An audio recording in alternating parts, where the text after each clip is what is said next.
capítulo 4. Esta misteriosa força vital que chamamos de sexualidade é, a um tempo, complicada e enriquecida pelos parceiros invisíveis.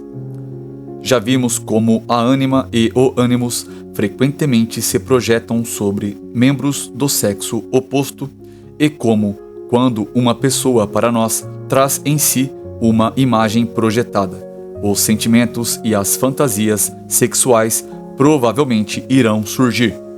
É por isso que os arquétipos da ânima e do ânimos são tão luminosos, isto é, tão impregnados de energia psíquica, que chegam a tomar-nos emocionalmente e, geralmente, tal energia nos afeta primeiro ao nível sexual.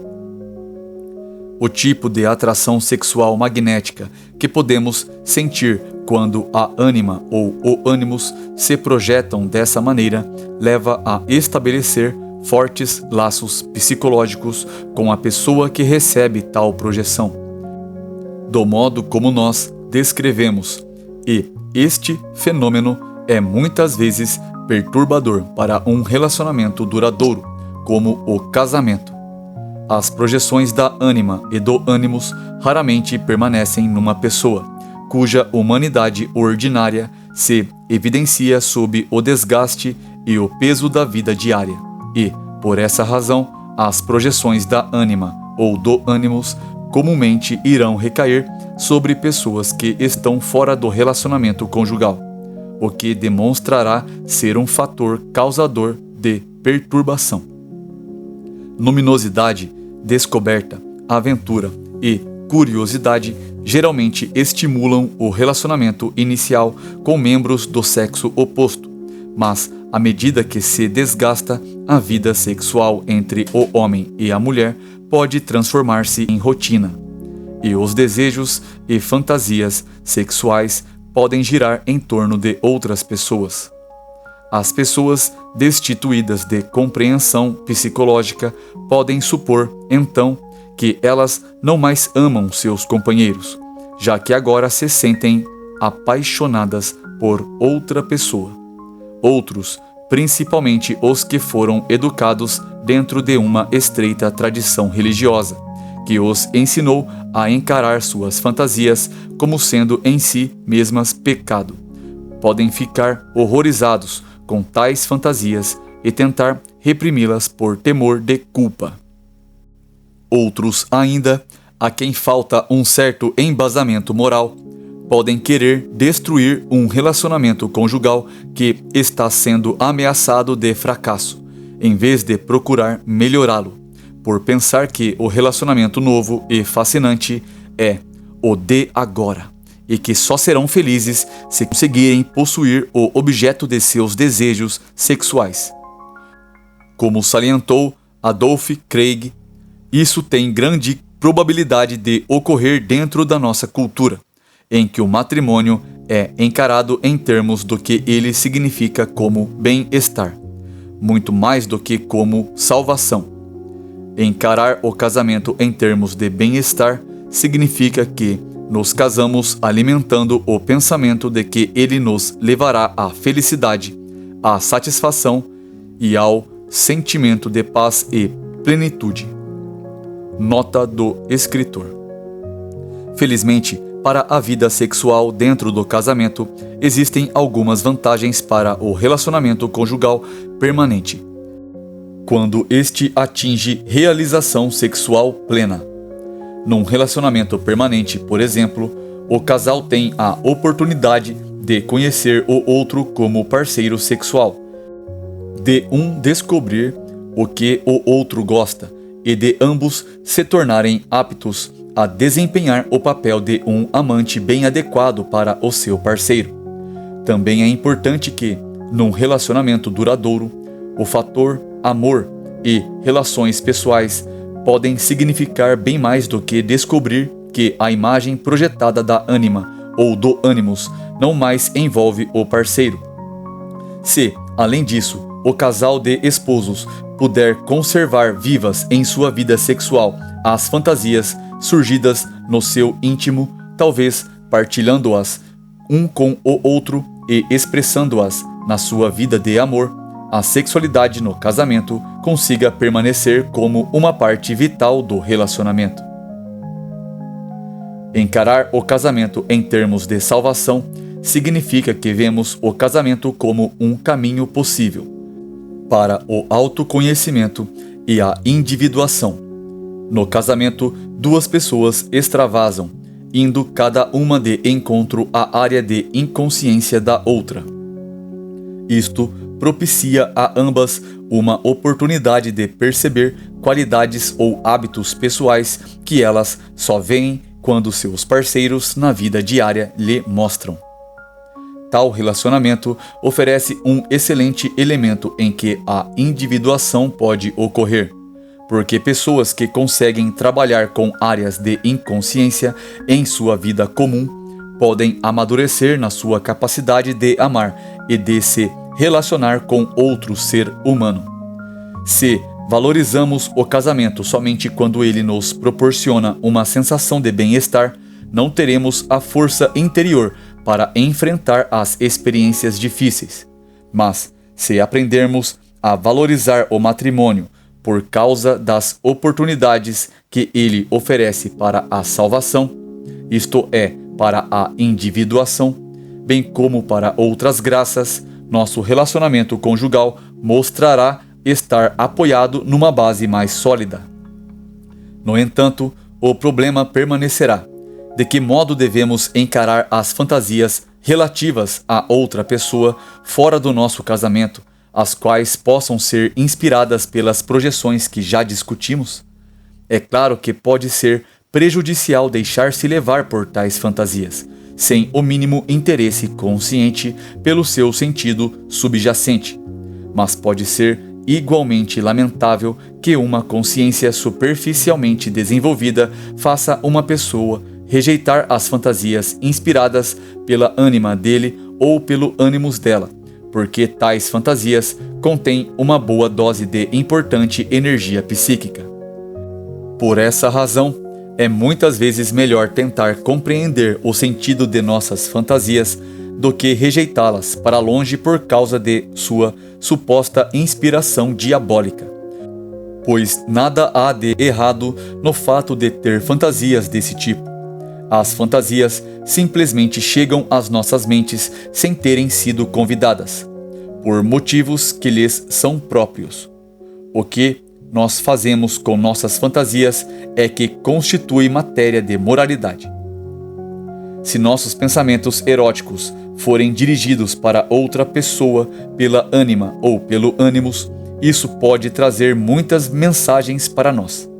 Quando tal acontece, talvez a primeira coisa que deva ser examinada seja a qualidade de nosso relacionamento primário. Por exemplo, muitos homens têm um eros passivo. Isto é, não são ativos no estabelecimento de laços estreitos com mulheres. Tendem a encará-las como mães e protetoras, e não como companheiras e amantes. Consequentemente, eles permanecem sem desenvolvimento no lado do sentimento e do relacionamento. Quando isso acontece, a ânima pode tentar excitá-los, criando toda espécie de fantasias em suas mentes.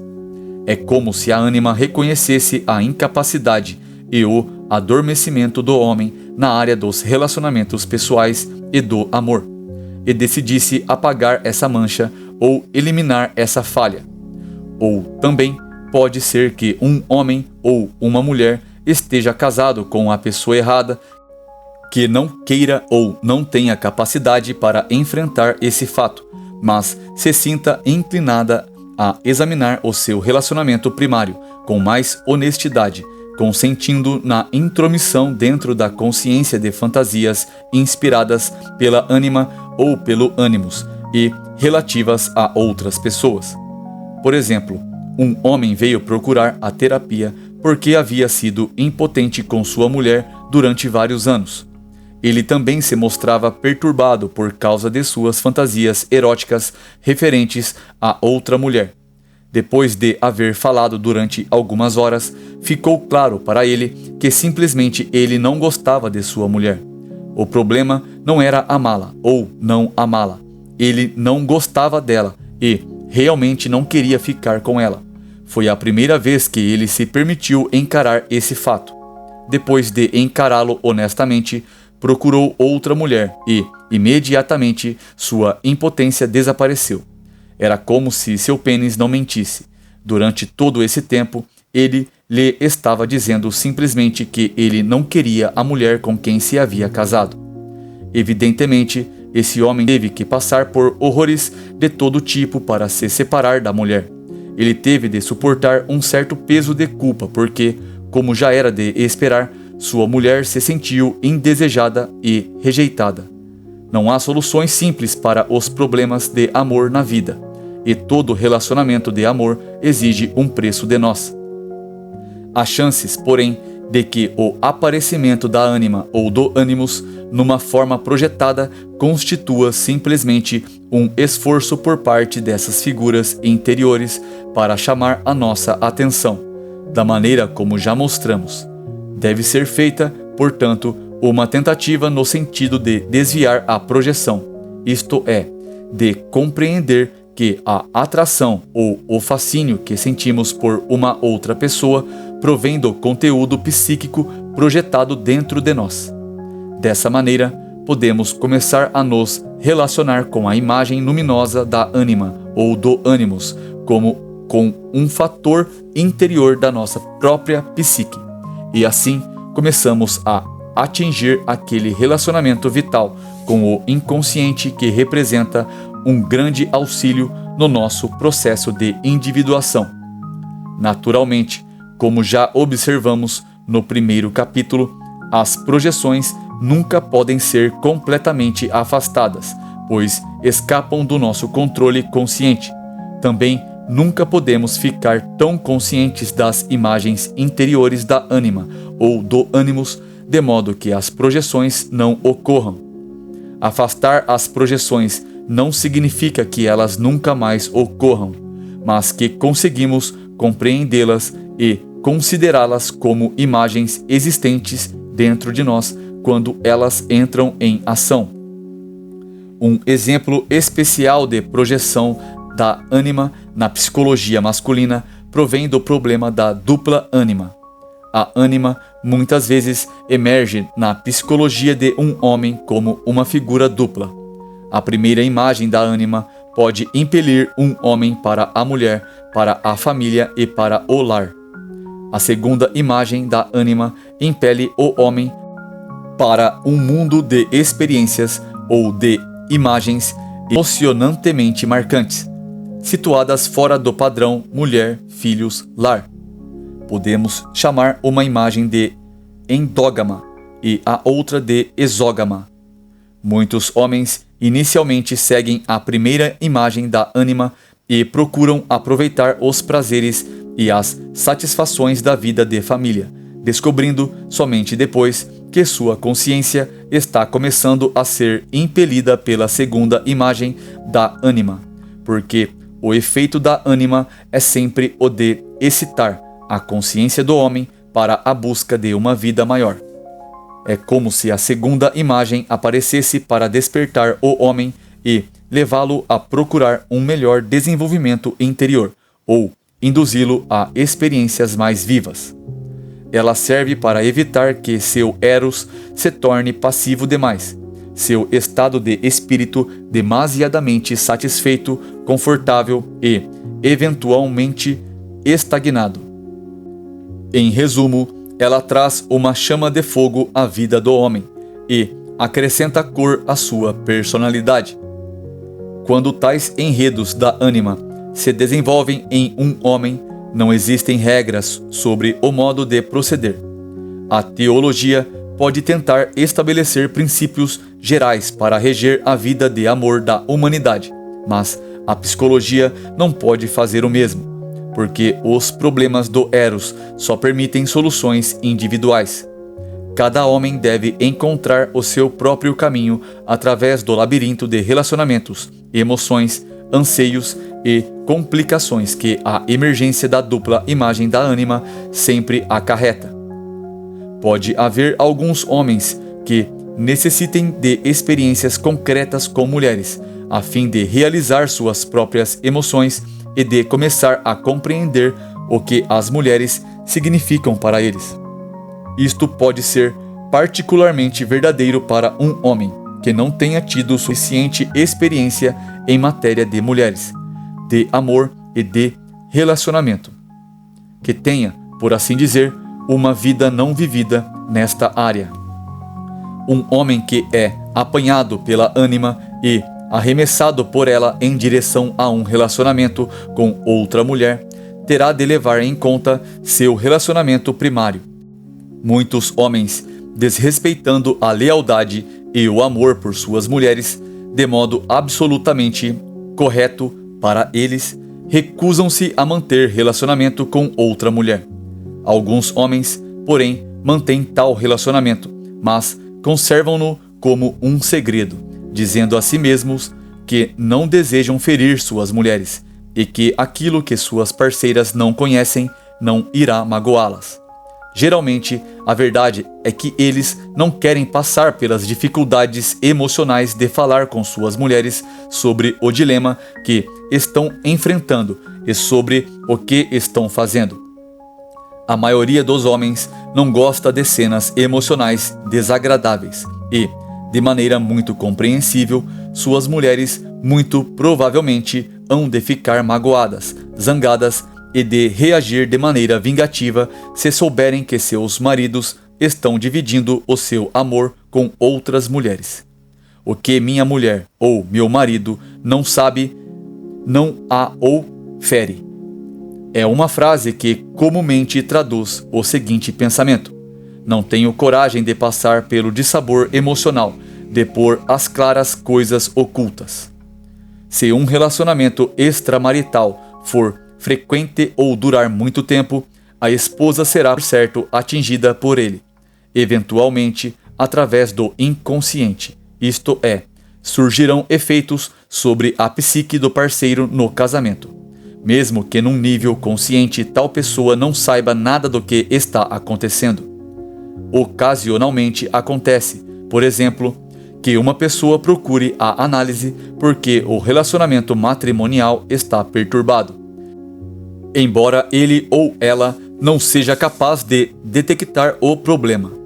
Quando se tenta discutir o assunto com o companheiro, não se chega a nada.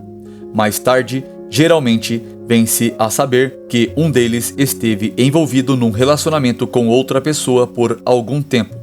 Então, fica claro por que o parceiro no casamento agia de modo tão diferente em ocasiões diversas, porque tantas vezes havia uma espécie de segredo e porque suas discussões pareciam produzir pouco fruto.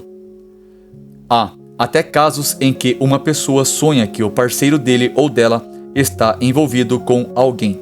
Naturalmente, quem sonha demonstra achar-se perturbado com isso, apesar de não saber o que fazer com o sonho porque lhe faltam fatos conhecidos.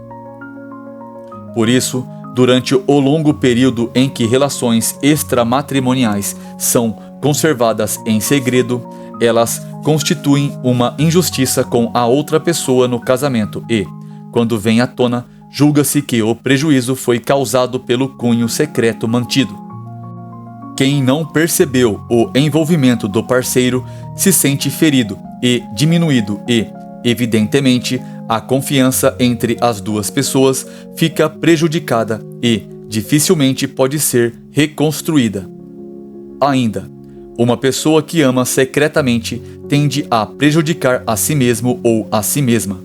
O motivo é o seguinte: ele ou ela gasta energia para guardar o segredo. Os segredos são como rolhas de cortiça, só se mantêm debaixo da água sob constante pressão. Por essa razão, perdemos alguma energia psíquica quando procuramos conservar oculta uma vida secreta. O homem também prejudica sua própria alma quando prejudica a mulher na vida dele porque aliena a ânima. Não podemos tentar encontrar a felicidade e a plena realização às custas de outra pessoa, sem prejudicarmos nossas próprias almas no processo.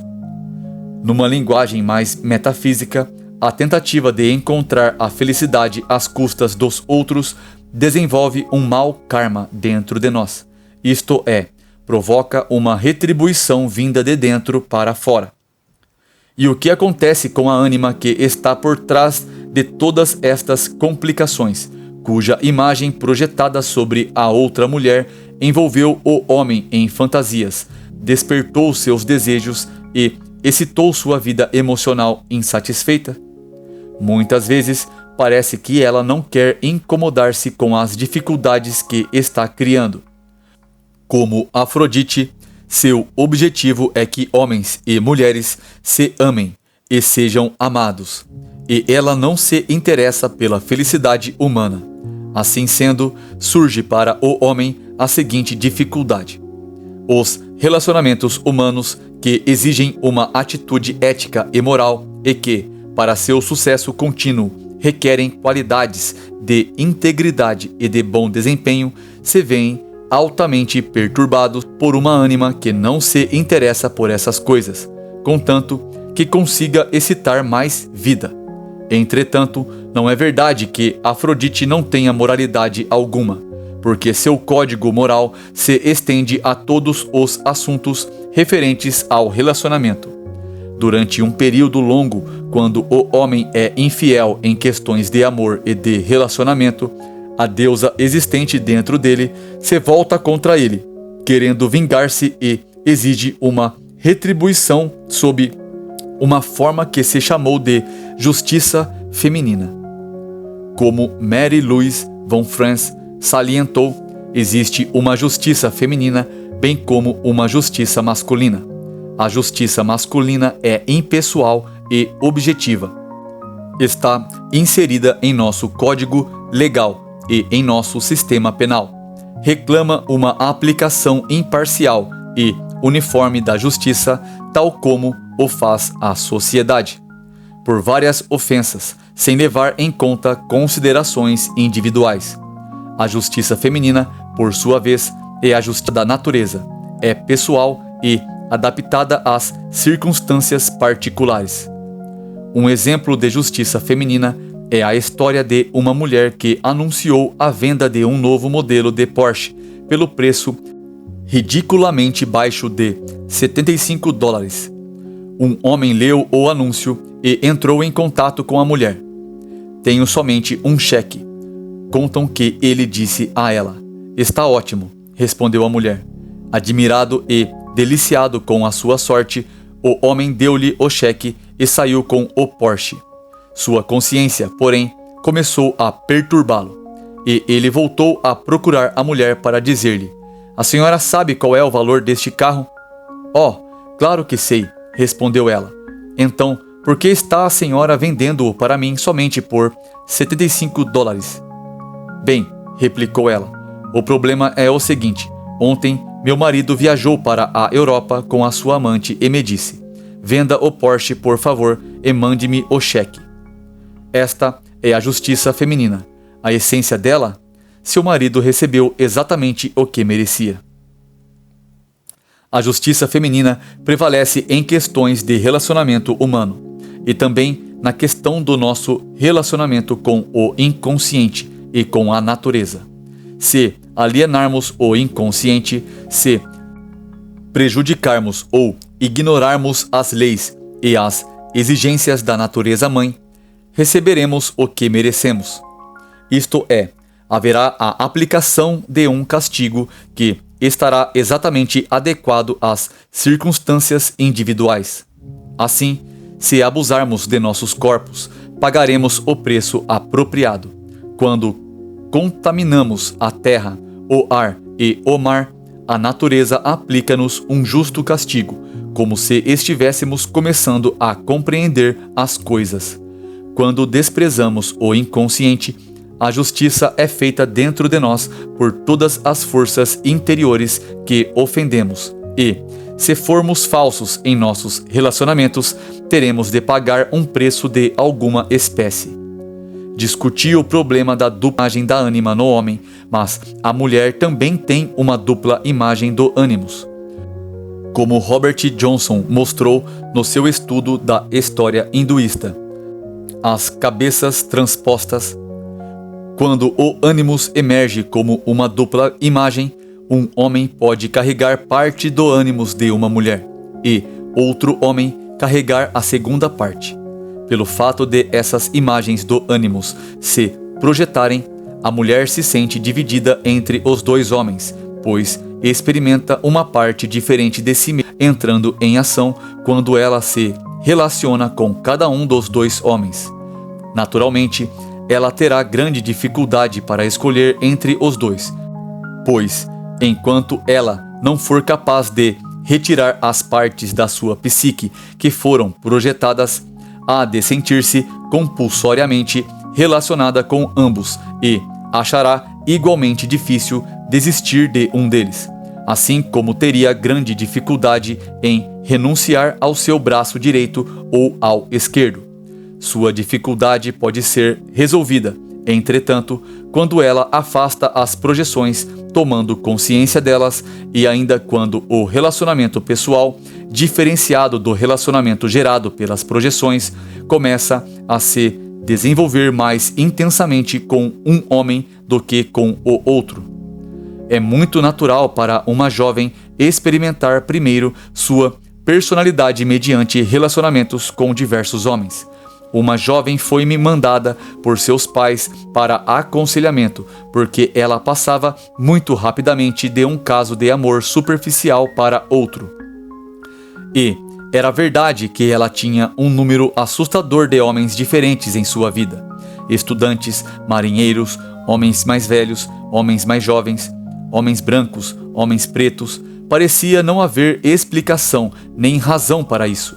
Era como se uma faceta diferente de sua personalidade emergisse em cada relacionamento. Eventualmente, porém, ela teve de fazer uma escolha. Casou-se com um dos homens e viveu uma vida monogâmica. Foi importante para essa jovem passar por essa fase de seu desenvolvimento. Em alguns casos, quando uma mulher se casa muito jovem, a necessidade de tais experiências pode não ter aparecido. Se fantasias românticas não tiverem sido adequadamente vividas na juventude e se houver elementos de imaturidade emocional, uma vida não vivida pode emergir à consciência posteriormente e perturbar o casamento. Muitas pessoas acham que a monogamia é mais natural para as mulheres do que para os homens. Pode ser, mas também pode ser que as mulheres, em geral, se relacionem mais pessoalmente do que os homens. Isto é, uma mulher que decidiu quem vai ser o seu homem tem menor probabilidade de se desviar para outros relacionamentos, induzida pelas suas fantasias, do que um homem cuja capacidade para o relacionamento pessoal não está bem desenvolvida. Evidentemente, trata-se de uma generalização e, às vezes, pode ser o homem quem tenha maior capacidade para relacionamento pessoal do que a mulher e que seja, justamente por isso, mais resistente diante de fantasias sedutoras sobre outras pessoas. No entanto, quando a energia de uma mulher é dirigida para relacionamentos pessoais e, principalmente, para formar uma família, suas tendências monogâmicas podem prevalecer. Desde que tal mulher tenha aceitado emocionalmente um homem como seu parceiro, ela tende a excluir outros homens de sua vida emocional. Assim como o óvulo que, depois de haver aceitado um espermatozoide, repele os outros espermatozoides. Em nossa época atual, a tendência monogâmica entre mulheres não parece ser tão grande quanto o era anteriormente. Pelo menos, muitas mulheres declaram hoje em dia que conseguem ter mais de um homem em suas vidas ao mesmo tempo. Os homens sempre foram considerados mais poligâmicos por natureza e, em nossa cultura, podem ter que sacrificar um pouco dessa tendência a fim de sustentar um casamento monogâmico. Mas isso também é uma generalização e existem certamente muitos homens cujas vidas emocionais giram em torno de uma e somente de uma mulher. Pouco importa saber se é o homem ou a mulher. A coisa mais importante consiste em lembrar que, quando a ânima ou o ânimos excitam nossos pensamentos eróticos, é sinal de que a força existente por trás deles vai ser o guia do inconsciente no relacionamento com o inconsciente. A união da personalidade é representada no conjunto de imagens do inconsciente, por um grande caso de amor. Os opostos dentro de nós se acham tão afastados entre si que somente a grande força unificadora do Eros consegue reuni-los. Este pode ser chamado de denominador comum, de fato psicológico básico em todos os casos de amor e, para a pessoa que deseja atingir a integridade, ele é o grande fator subjacente que nunca pode ser esquecido ou minimizado. Depois do que dissemos, fica claro que as fantasias e os desejos sexuais estão intimamente ligados ao processo psicológico interior. Uma palavra sobre o significado simbólico de tais fantasias é oportuna a esta altura. Como regra básica, podemos dizer que aquilo que nos inquieta sexualmente é uma representação simbólica do que necessitamos para atingir a nossa inteireza, o nosso todo. Isto significa que as fantasias sexuais complementam simbolicamente a consciência do ego, de maneira a nos colocar na direção de nossa plenitude. Compreender o sentido simbólico de nossas fantasias sexuais capacita-nos a nos tornarmos menos impulsivos em relação a elas. Isto é, em vez de sermos dirigidos e possuídos por elas, nosso grau de consciência pode ser ampliado por elas. O exemplo mais frequente de como um anseio sexual representa o que é necessário para fazer-nos chegar à plenitude é o desejo sexual de um homem por uma mulher, e o de uma mulher por um homem. As imagens de uma mulher aparecem nas fantasias sexuais de um homem, porque ela representa a metade que está faltando para ele, o outro lado de sua personalidade, com o qual ele precisa relacionar-se, se ele quiser ser completo, e vice-versa com uma mulher. Evidentemente, isto não quer dizer que tal afirmação constitua tudo o que os desejos sexuais significam. Há sempre o desejo de relaxamento físico de tensão, de um encontro corpo a corpo e de união e intimidade com outra pessoa, que a sexualidade realiza e expressa. Mas devemos dizer que, além destes aspectos da sexualidade, existe ainda um sentido espiritual e psicológico. As fantasias sexuais são geralmente complexas. Nós não desejamos simplesmente um homem ou uma mulher, mas alimentamos fantasias sobre o objeto de nosso desejo de maneira particular. Pode haver todas as espécies de histórias românticas que acompanhem nossos desejos, ou podem ocorrer fantasias de sedução ou de rapto. As possibilidades de fantasias sexuais são inúmeras e é muito natural que as pessoas tenham fantasias sexuais fortemente coloridas. Se o conteúdo de tais fantasias se tornar demasiadamente incomuns, nós o chamaremos de perversões. Mas será muito mal se isso nos levar a perder o controle deles. Pelo contrário, precisamos compreender por que motivo temos esta fantasia sexual específica, isto é, compreender o que a fantasia simbolicamente exprime. Edward, no seu livro The Symbolic Quest, dá-nos um exemplo de como uma fantasia sexual incomum de um homem representava simbolicamente, de maneira exata, as mudanças necessárias para a pessoa tornar-se mais completa. Whitmont tinha um cliente que veio procurá-lo por sentir-se incapaz de ter relações sexuais com uma mulher enquanto não beijasse primeiro os pés dela. Naturalmente, essa fantasia sexual o perturbava e ele se via como um pervertido de alguma forma.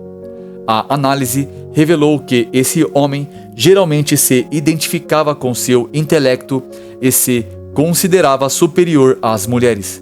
Por causa disto, ele desvalorizava o lado feminino de si mesmo e da vida e cultivava uma masculinidade arrogante. No ato de beijar o pé de uma mulher, ele se via obrigado, simbolicamente, a abaixar a cabeça. Suas fantasias e desejos sexuais assim forçavam o homem a fazer simbolicamente o que ele devia realizar psicologicamente, a fim de se tornar uma pessoa mais completa, sacrificar o domínio do seu intelecto, renunciar à sua arrogância masculina e, por assim dizer, venerar o que até então desvalorizava. Enquanto ele não compreendeu o significado de suas fantasias sexuais, o cliente de Whitmont era simplesmente tomado por elas compulsoriamente e levado a pô-las em prática. Quando começou a compreender o que suas fantasias significavam e por que elas lhe ocorriam, ele foi levado a uma mudança de consciência e foi ficando mais livre para amar e relacionar-se no amor e mais completo como pessoa. Pode-se dizer que sua fantasia sexual chegou a curá-lo de uma desadaptação de consciência. A fantasia sexual não era uma doença. Ele estava unilateralizado e desequilibrado em seu desenvolvimento, e a fantasia sexual foi provocada pelo inconsciente para corrigir isto. Adolf Craig dá-nos um outro exemplo. Um estudante que foi cliente dele criou problemas com a polícia por causa de uma compulsão sexual que o levava a furtar roupas femininas. Um dia, seu cliente chegou e ele, triunfante, leu-lhe um trecho do poema de Goethe, Fausto, em que Fausto encontra a belíssima Helena. Fausto, depois de uma longa busca, finalmente encontra este ser feminino mais belo do mundo, somente para vê-la desaparecer, deixando Fausto de pé no lugar onde se achava, com o vestido e o véu dela nas mãos dele. O jovem tirou como conclusão dessa história que ele fora arrebatado por uma visão da beleza da imagem feminina eterna, que era simbolizada pelas roupas femininas que ocupavam tanto seus pensamentos sexuais. O objeto do seu desejo, em resumo, não era a mulher como tal, mas o que a mulher simbolizava para ele, o feminino eterno com toda a sua majestade e luminosidade. Como Fausto, ele tivera em algum lugar uma visão disso, mas fora deixado somente com o símbolo do vestido em suas mãos. Uma outra fantasia sexual comum entre os homens que entram na meia-idade é a fantasia de ter encontros e relacionamentos sexuais com uma mulher bem mais moça. Sob vários aspectos, evidentemente, o sentido de tais fantasias é óbvio, já que se supõe que as mulheres mais jovens sejam fisicamente mais atraentes. Mas, a um nível mais profundo, tais desejos exprimem a dificuldade que o homem sente em aceitar o fato de que está envelhecendo. Seu anseio de agarrar-se à vida e retardar o avanço dos anos e, no seu nível mais profundo, sua sede de renovação da sua consciência e de vida imortal. O último desejo não pode ser satisfeito através de nenhum relacionamento sexual, é lógico. Porém, pode ser satisfeito mediante um contato com o inconsciente propiciado pela ânima, isto é, através da individuação. Tal fantasia, pois, expressa tanto um desejo físico quanto uma necessidade religiosa. Fantasias como estas são totalmente impessoais, agem dentro de nós independentemente de qualquer relacionamento pessoal ou sentimental com algum indivíduo particular. Elas constituem uma espécie de sexualidade impessoal, que poderia estar ou não ligada a um amor e sentimento pessoais por um parceiro sexual. Principalmente os homens parecem inclinados a separar sua vida sexual de seus sentimentos pessoais, ao passo que as mulheres têm maior probabilidade de notar que não conseguem fazer isto, que seus sentimentos sexuais, embora quase sempre tão intensos ou até mais intensos do que os do homem, são mais românticos e mais pessoalmente orientados para uma pessoa particular com quem se sentem unidas. Foi por causa do grau tão grande de significado simbólico nas fantasias sexuais que Adolf Craig se referiu a elas como sendo fantasias de individuação. No seu livro, ele diz: a sexualidade, com todas as suas variantes, pode ser entendida como uma fantasia de individuação, uma fantasia cujos símbolos são tão vivos e eficientes que até influenciam a nossa fisiologia. Nossa vida sexual, sobretudo por se mostrar sob a forma de fantasia, constitui um processo intensivo de individuação por meio de símbolos. Esta forma do processo deve ser respeitada e reconhecida. Ele prossegue argumentando que as fantasias sexuais, que parecem desviar-se da norma, não deveriam ser patologizadas. As fantasias sexuais da maioria dos homens e mulheres são mais selvagens e mais bizarras do que a vida sexual real, tal como é vivida. Infelizmente, a análise e os psicólogos muitas vezes reagem diante de tais fantasias de maneira condescendente, considerando-as patológicas. O comentário sobre uma fantasia particularmente viva e incomum de um paciente deveria ser a seguinte: este jovem ou esta jovem ainda não é capaz de relacionamento. Ele ou ela ainda permanece inteiramente vítima de seu instinto sexual não humano. Esta atitude desconcertante por parte dos terapeutas diante das fantasias sexuais simplesmente gera sentimento de culpa, inibições e isolamento, e impede o paciente de investigar mais abertamente importantes processos psicológicos. Esta atitude negativa provém, pelo menos em parte, de Freud, que encarava todos os desejos sexuais, com exceção do mais normal, como sintomas de mau desenvolvimento. De um modo geral, os terapeutas estão mudando para uma atitude muito mais receptiva, que considera uma série de fantasias sexuais como naturais e que tenta reduzir o sentimento de culpa em relação a elas. Embora o deixar de lado as fantasias sexuais seja evidentemente outro problema. No entanto, existe muito pouca compreensão entre os terapeutas de hoje a respeito do significado simbólico de tais fantasias, mesmo entre os que se orientam de modo mais progressista do que os psiquiatras do velho estilo. Até a próxima parte, meus irmãos e irmãs. Bons estudos. Não esqueçam de curtir e deixar um comentário de apoio se assim gostaram, e partilhar com quem amam, com os amigos e familiares. Um conteúdo desse é espetacular, traz muita consciência, traz um despertar, e é um tabu sendo quebrado. Assim seguimos expandindo o nosso leque de conhecimentos. Namastê.